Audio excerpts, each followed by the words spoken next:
বন্ধুরা আজকে চলে এসেছি 51 ফুটের প্রতিমা, ঠিক আছে?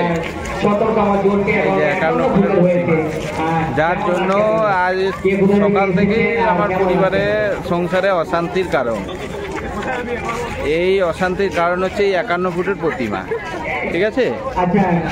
ভাই রে ভাই, গোটা দুর্গাপুরে এই বড় বড় ইউটিউব চ্যানেলের দাদা দিদিদেরকে ধন্যবাদ জানাই যে আমার বোর মাথাটা খাওয়ার জন্য, আমার বোর মাথাটাকে খাওয়ার জন্য অসংখ্য ধন্যবাদ।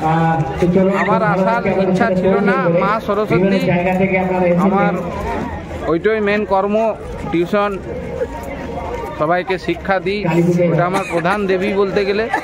51 ফুটের দেবী আমি দূর থেকেই প্রণাম করি, কিন্তু এই 51 ফুটের, ঠিক আছে, এই যে দেবী দর্শনের প্রধান হোতা বলতে পারো, দেখে নেন, ঠিক আছে? তো এই যে আপনারাও দর্শন করুন ঠাকুর ভালো করে। তো বলতে চাই যে সকাল থেকে মানে যাবো তো যাবো, 51 ফুটের প্রতিমার দর্শন করতে যাব।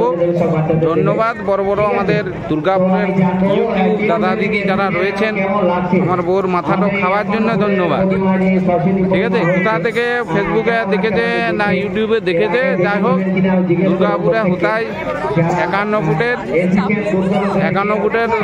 সরস্বতী প্রতিমা হচ্ছে। তো যেতে হবে মানে যেতে হবে, আর কোথাও যাবো না, শুধু ওই প্রতিমা দর্শন করতেই যাব, যেখানেই হোক।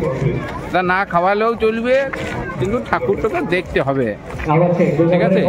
তাও তোমরাও প্রাণ করে সব দেখো, এলাও ভালো করে দেখলাম, ঠিক আছে? ব্যাস, চলো দুর্গাপুরে আর এর থেকে বড় প্রতিমা কোনো জায়গাতেই নেই। আর সরস্বতী প্রতিমা মনে হয় এই প্রথম এত বড় দেখলুম, যা খুব ভালো লাগলো।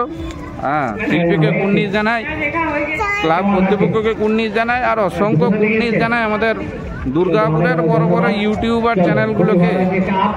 এই ইউটিউব চ্যানেলের দৌলতেই আজকে আমার বউয়ের এত উন্নতি। ধন্যবাদ সবাইকে, ভালো থাকবেন।